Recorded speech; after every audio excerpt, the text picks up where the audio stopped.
Hi there, and welcome to the Daily Gardener, and thank you for listening. I'm your host, Jennifer Ebling. It's February 10th.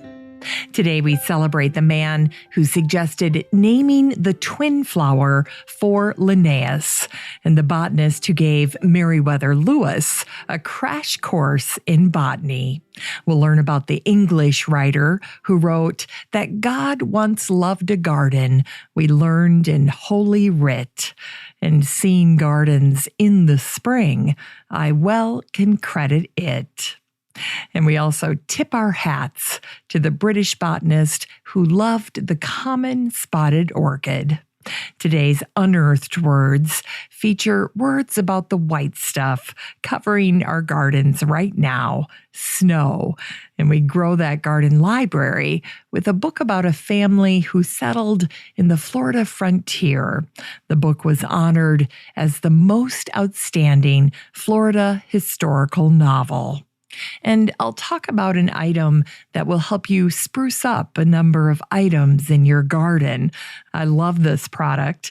And then we'll wrap things up with a pioneer naturalist who wrote books that became a beloved part of many modern childhoods. But first, let's catch up on a few recent events.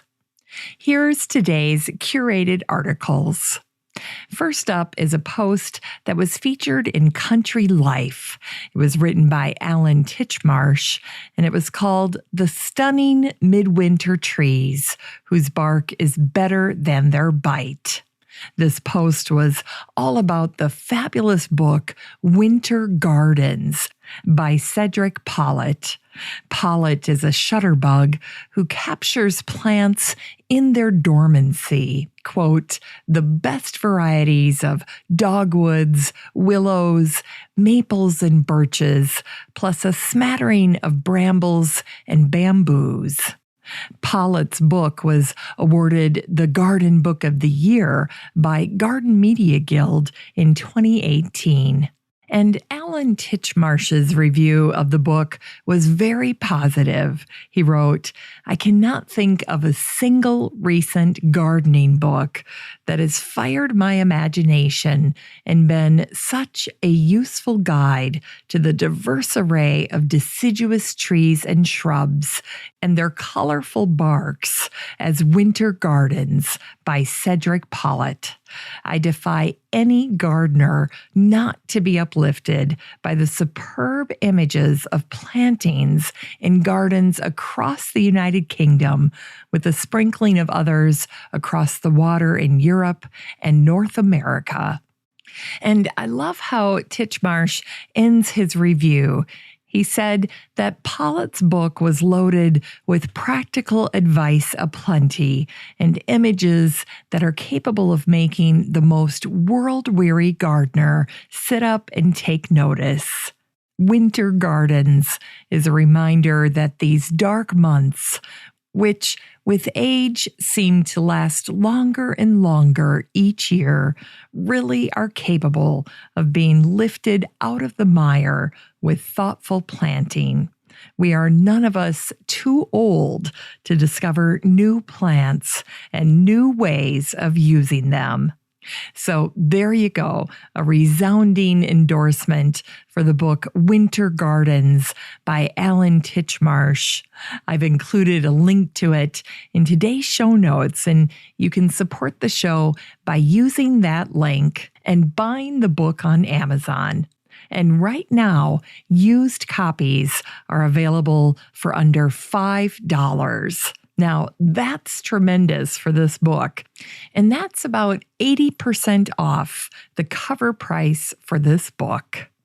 Now, if you'd like to read Alan's review of Winter Gardens, just search for the word winter in the Facebook group for the show, and this post will pop right up. The other post that caught my attention this week was called Plant Health Resolutions by Pippa Greenwood. Greenwood is a botanist, author, and broadcaster, and she's a respected authority on plants and the pathogens which threaten their survival. In this profile of Greenwood, she was asked, "Can you sum up just how important healthy plants are for people and the planet?" Pippa responded, "You could say that plant health is the most important thing, as the human race cannot survive long-term without plants. In fact, we couldn't survive for long at all. Plants are fundamentally important to everything. Increased movement of people, food, and other goods has played a significant part in the spread of pests and pathogens. Quite simply, we have to take steps to ensure plant health is seen as a top priority." Anyway, this was a nice little post about Pippa and plant health. If you'd like to read more about this quick little interview with her, all you need to do is search for the word Pippa, Pippa, in the Facebook group for the show, and this post will pop right up. Now, if you'd like to check out these curated articles for yourself, you're in luck, because I share all of them with the listener community in the free Facebook group for the show. It's called the Daily Gardener Community, and it's completely free. And if you'd like to join it, the next time you're on Facebook, just head on up to the search bar, type in Daily Gardener Community, and request to join. Then I'll get a notification on my phone, and then I'll admit you to the group. I look forward to meeting you there. Here's today's brevities. Today is the birthday of the Dutch botanist Jan Gronovius, who was born on this day in 1686. Gronovius's story is inextricably bound to the Virginia botanist John Clayton. Clayton botanized Virginia. In the early 1700s, Clayton sent specimens to Gronovius, both directly and indirectly through the English naturalist Mark Catesby. Gronovius was a little in over his head as he attempted to make sense of the overwhelming amount of specimens from Clayton. So he did what most of us would do. He asked for help, and he got it from Carl Linnaeus. In a brazen move, Gronovius used Clayton's specimens and documentation to put together a Flora of Virginia in 1739. He published the work without notifying Clayton, and he certainly didn't seek his permission before he started the endeavor. Other than the Clayton situation, Gronovius is remembered for the many plants he named. After seeing the twin flower, it was Gronovius who suggested naming the plant after Linnaeus.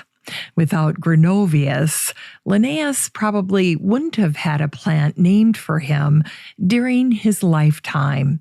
Linnaeus was very modest, and bless his heart, Gronovius was sensitive to Linnaeus's need to keep the honorary naming low-key. So Gronovius wrote that the twin flower was, quote, "a plant of Lapland, lowly, insignificant, disregarded, flowering but for a brief space after Linnaeus, who resembles it." Thus, the twin flower is the only plant named for the father of taxonomy, Linnaeus, and it has the name Linnea borealis. Another plant that Gronovius named was the genus Gerbera, which was named after the German botanist Traugott Gerber. Finally, in 1739, it was Gronovius who combined the words for water and jug, hydro and Angian. Put them together, and you get hydrangea, which translates to water jug. Little fun fact there.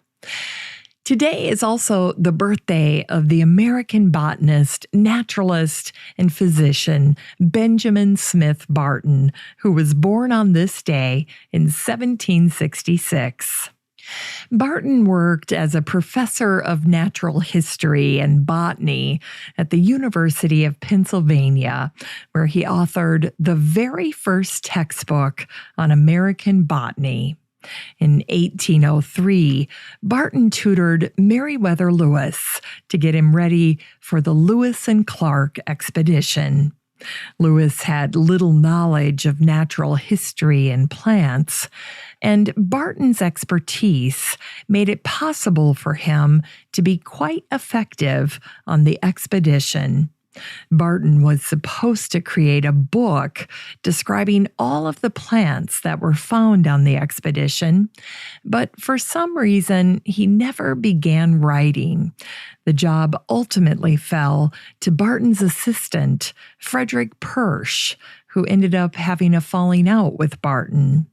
Persh took copies of the specimens and went to England, where he found a patron and published his Flora of North America, much to the chagrin of Benjamin Smith Barton and other botanists. And there's a fun story that came out last year in February about this time, and it was about a little yellow butterfly that was found pressed between the pages of a Barton manuscript, his Flora Virginica from 1812.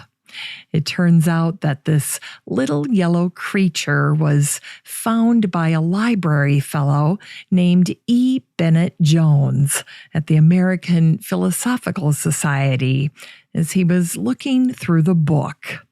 Butterfly experts felt that the placement was purposeful since the butterfly was found in between the pages listed plants beloved by pollinators such as Monarda.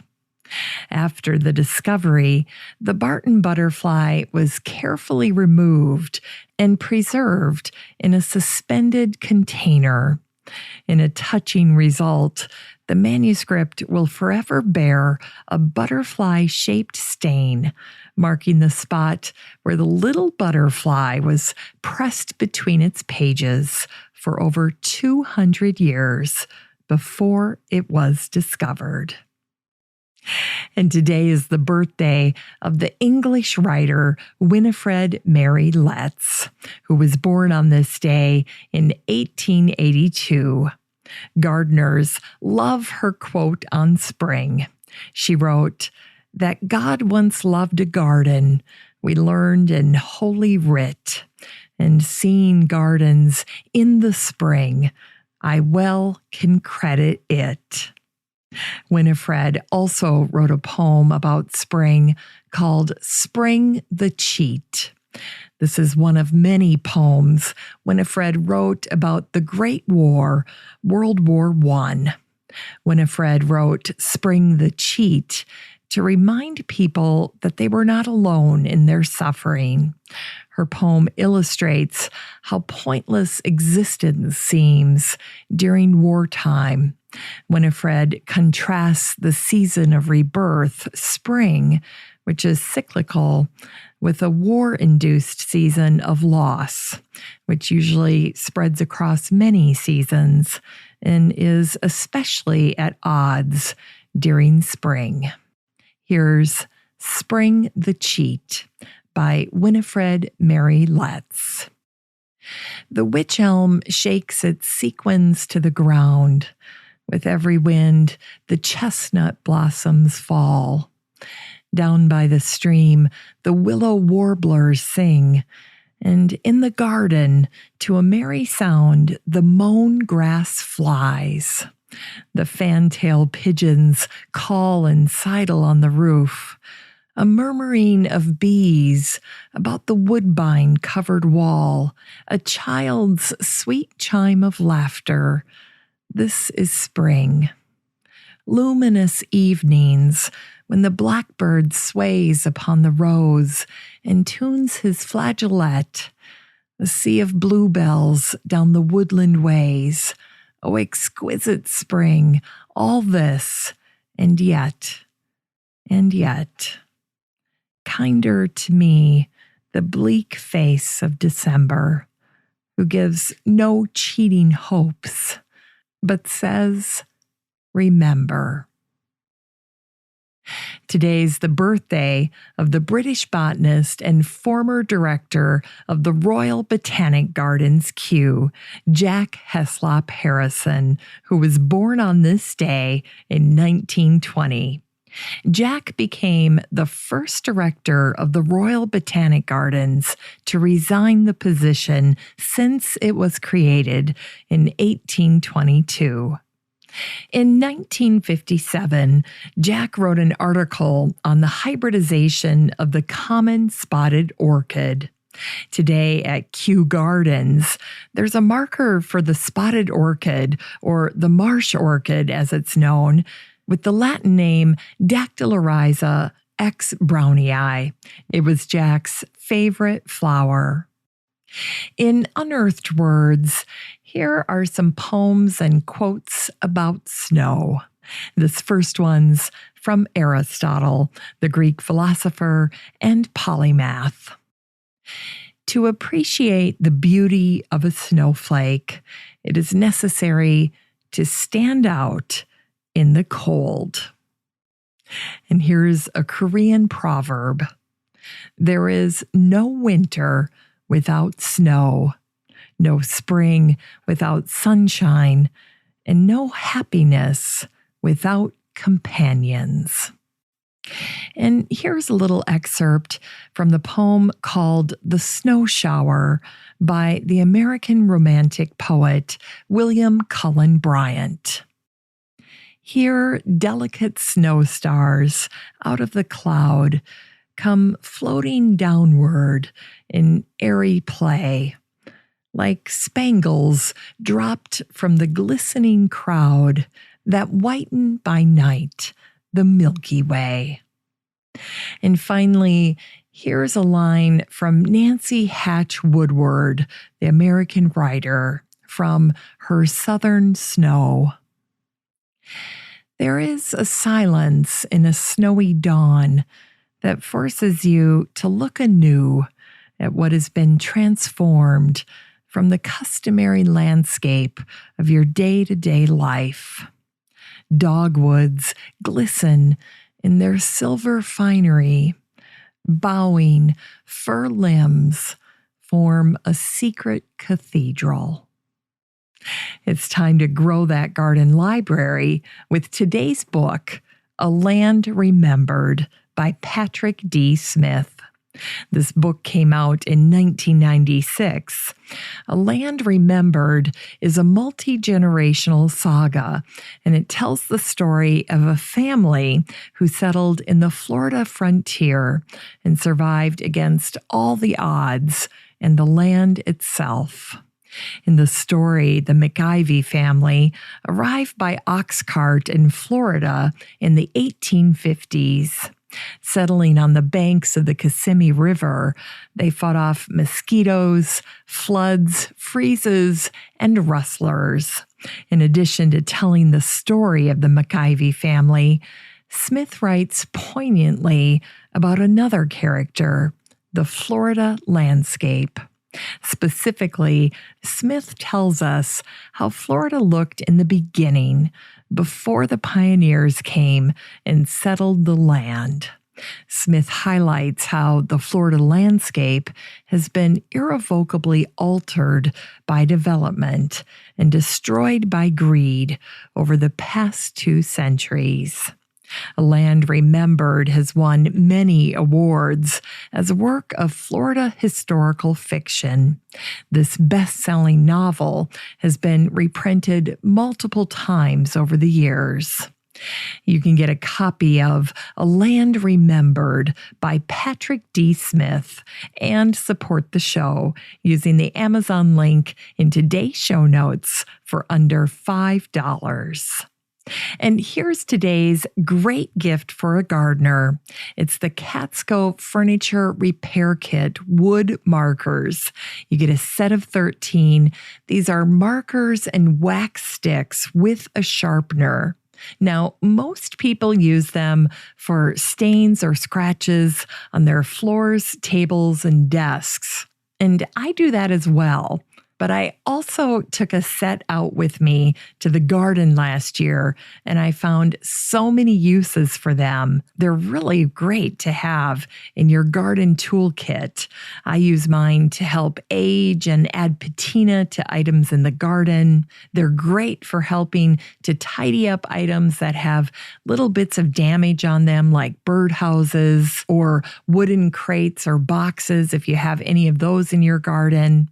I had a raised bed that had a little damaged corner, and I was able to make it look a lot better with these wooden markers. And they're even great for touching up things like ironwork in the garden. So if you have some type of antique that's got scratches, nicks, or scuffs, or some cherished garden heirloom, and you just want to make it look a little bit nicer, you can use either the markers or the wax sticks.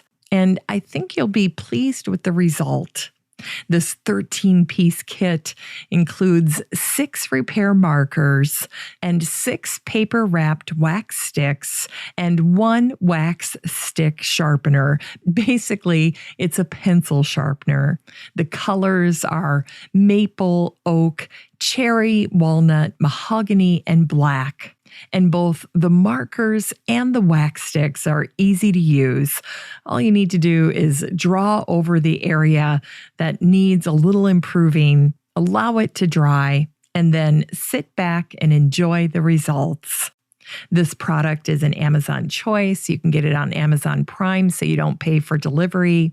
And it's 100% satisfaction guaranteed by Catsko. So if you're not satisfied with the product, you can totally return it with 100% no questions asked guarantee. And you can get the Catsko Furniture Repair Kit of 13 markers and wax sticks with the sharpener and support the show using the Amazon link in today's show notes for $9.99. Finally, here's something sweet to revive the little botanic spark in your heart. Today is the anniversary of the death of Laura Ingalls Wilder, who died on this day in 1957. One of the reasons so many of us have a soft spot in our heart for the Little House books is because Laura was so descriptive. She was a natural storyteller. In retrospect, I think you might be surprised by the amount of material in Laura's books devoted to the natural world. Ma's gardens, the landscapes that Laura and her family experienced, and her overall reverence for life, plants, animals, and human. All of it is so cherished by Laura and her loved ones. In 2017, the author Marta McDowell wrote a book called The World of Laura Ingalls Wilder. And in it, she highlights the frontier landscapes that inspired the Little House books. Marta's book sheds light on Laura as a naturalist. In a blog post, she challenged us by writing, "I'd like to suggest a thought experiment. Instead of categorizing Laura Ingalls Wilder as an American children's author, think of her as a nature writer as well." Long before she was a writer, Laura Ingalls Wilder was a gardener and a farmer, growing food for the table and raising crops for sale. Nature was her home, as well as little houses. Through her life and work, Wilder sowed a deep appreciation for the world outside one's own door. Her books still inspire budding naturalists to plant, preserve, and appreciate their own Wilder gardens. Marta and I had a lovely chat that is featured in episode 585 of the Still Growing podcast. If you'd like to check it out, I put a link to it in today's show notes. And you can get a used copy of The World of Laura Ingalls Wilder by Marta McDowell and support the show using the Amazon link in today's show notes for under $4. And I'll close today's show with a few words from Laura. In the Missouri Ruralist, Laura wrote, "The voices of nature do not speak so plainly to us as we grow older. But I think it's because in our busy lives, we neglect her until we grow out of sympathy. Our ears and eyes grow dull, and beauties are lost to us that we should still enjoy. Life was not intended to be simply a round of work, no matter how interesting and important that work may be. A moment's pause to watch the glory of a sunrise or a sunset is so satisfying, while a bird song will set the steps to music all day long." And over 100 years ago, in early February of 1918, Laura wrote, "Now is the time to make a garden. Anyone can be a successful gardener at this time of year, and I know of no pleasanter occupation these cold, snowy days than to sit warm and snug by the fire, making a garden with a pencil and a seed catalog. What perfect vegetables do we raise in that way, and so many of them. Our radishes are crisp and sweet, our lettuce tender, and our tomatoes smooth and beautifully colored. Best of all, there is not a bug or worm in the whole garden, and the work is so easily done. In imagination, we see the plants in our spring garden, all in straight, thrifty rows, with the fruit of each plant and vine numerous and beautiful as the pictures before us. How near the real garden of next summer approaches the ideal garden of our winter fancies depends upon how practically we dream and how hard we work." Thanks for listening to The Daily Gardener, and remember, for a happy, healthy life, garden every day. The Daily Gardener is produced weekdays in lovely Maple Grove, Minnesota. You can find complete show notes over at thedailygardener.org, and be sure to share the show with your garden friends. You can find The Daily Gardener on all your favorite social media, Instagram, Twitter, and Pinterest, and of course, Facebook. While you're over at Facebook, don't forget to join the Daily Gardener community. Just search for these 3 words, Daily Gardener Community. The group will pop right up, and then request to join. Finally, I want to thank my team at Podfly Productions, where my fabulous editor is Eric Begay. Have a great day in the garden, and we'll see you tomorrow.